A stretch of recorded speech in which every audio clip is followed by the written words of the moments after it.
Media మిత్రులకు నమస్కారం. ఇవాళ రెడ్ బుక్ రాజ్యాంగంలో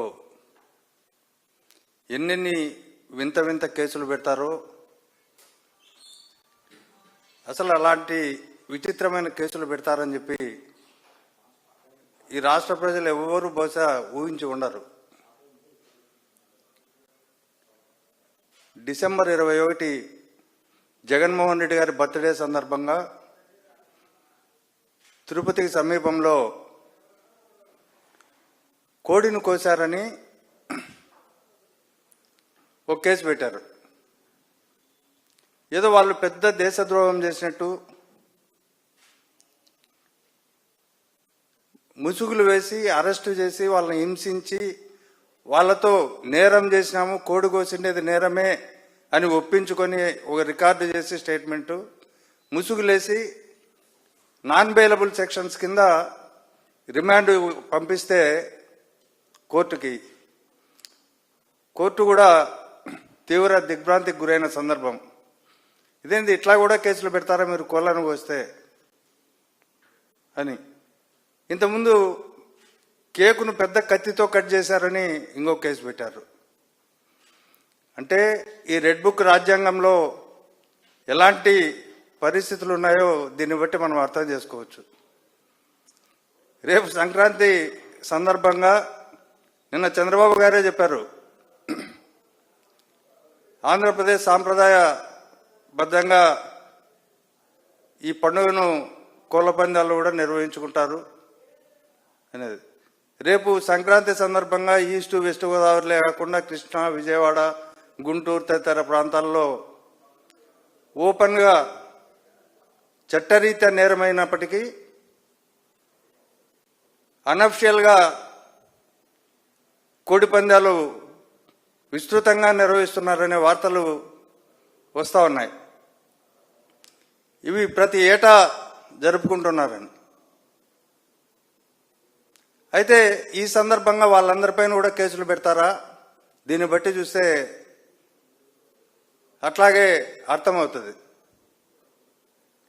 మిగతా ప్రాంతాల్లో కనుమ సందర్భంగా కోళ్లు కోసుకోవడం, అలాగే బంధువులతో విందు చేసుకోవడం అనేది సాంప్రదాయం. అక్కడ కోళ్లు కోసినా కానీ ఆ సందర్భంగా కేసులు పెడతారా? అసలు ఏంటి పరిస్థితి? రాష్ట్రంలో ఓవైపు హత్యలు, అత్యాచారాలు, మానభంగాలు, తర్వాత శాంతి భద్రతలు లేకుండా గంజాయి విచ్చలవిడిగా అమ్ముతున్న పరిస్థితుల్లో ఈ రాష్ట్రంలో 36వ స్థానానికి, దేశంలోనే లాస్ట్ ప్లేస్లో శాంతి భద్రతలను పరిరక్షించడంలో విఫలమైనటువంటి ఈ ప్రభుత్వంలో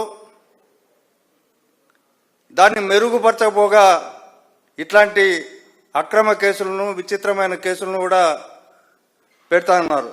ప్రశ్నిస్తే కేసులు, కేకులను కట్ చేస్తే కేసులు, కోళ్లను కోస్తే కేసులు, చివరికి జగన్ గారి ఫ్లెక్సీలను చూసినా కేసులు పెడతారేమో అనే ఒక దుష్ట సాంప్రదాయం, ప్రజల్లో అనుమానాలు ఇవన్నీ కూడా తలెత్తుతున్నాయి.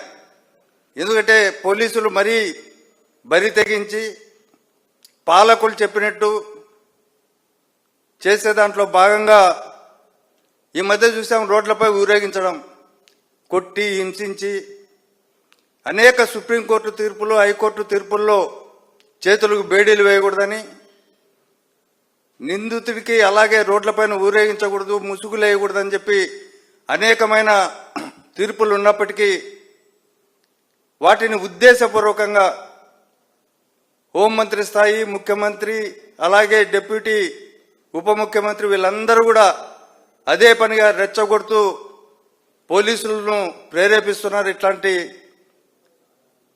కేసులు పెట్టడానికి.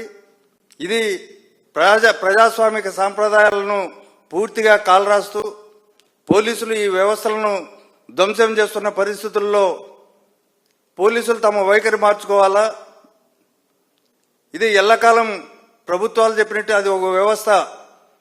ఈ ప్రభుత్వం ఉంటుంది, రేపు ఇంకో ప్రభుత్వం వస్తుంది. ఆ ప్రభుత్వంలో ఎలా ఉంటుందో మీ పరిస్థితి కూడా అర్థం చేసుకోవాలా. కాబట్టి చట్ట ప్రకారం పోలీస్ డిపార్ట్మెంట్ వ్యవహరిస్తే ఇప్పటికైనా ప్రజల్లోకి వస్తా 36వ స్థానానికి దిగజారిపోయిండేది క్రమంగా అయినా కానీ పై స్థానానికి పెంచుకునేదానికి ఈ రాష్ట్రంలో శాంతి భద్రతలను పరిరక్షించేదానికి ఉపయోగించుకోవాలి. కానీ ఇలా రోడ్లపై ఊరేగించడం, కోళ్లను కోస్తే కేసులు పెట్టడం, కేకులను కట్ చేస్తే కేసులు పెట్టడం, ఇలాంటి